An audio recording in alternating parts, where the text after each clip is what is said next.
Hi, welcome back to my video. In this video, you are going to learn how to do bypassing the cookies and manipulating the session notifications. The attack explores a limitation in the way of web application manages the session ID, more specifically the vulnerable web applications. The insertion of the value session ID into the cookie manipulation, the server response can be made intercepting the packages exchanged between the clients. When you try to edit the cookies like PHP session ID, it seems that you will become mad. The cookies in the request can be edited easily by sending it to the parameter tab, or you can also edit in the raw tab.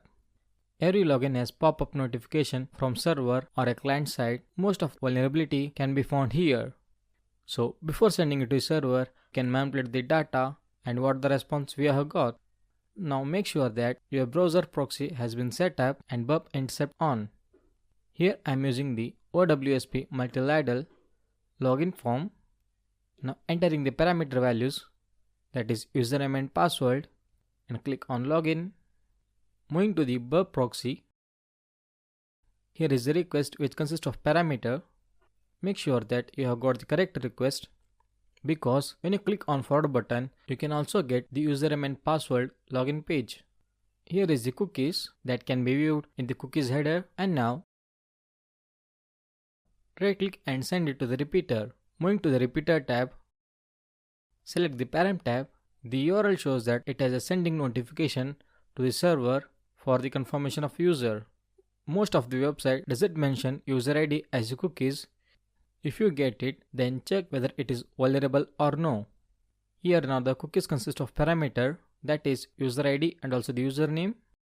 If you are really interested in finding the more PHP session ID, then right click and send it to the sequencer tab. Click on live capture.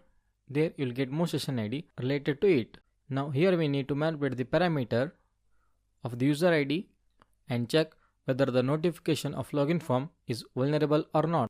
Changing the parameter value. Seeing at the response tab, it has logged into the different user account. We came to know that this web application has the vulnerability to bypass two different user accounts.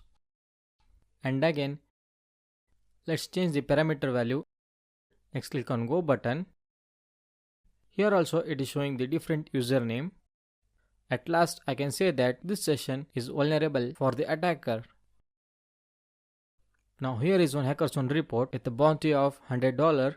The attacker says that here I have found the vulnerability cookie based injection. It may be possible to steal or manipulate the session and the cookies if the attacker can inject XSS script. And also he has mentioned the path where the XSS injection can be done. The attack can be done in path/help/ contains the header cookies, parameter, and audio invest. It allows the injection because the request allows the content type, that is text/HTML, without filtering it. I did not find anything much on this report, so that's all in this video. Thank you.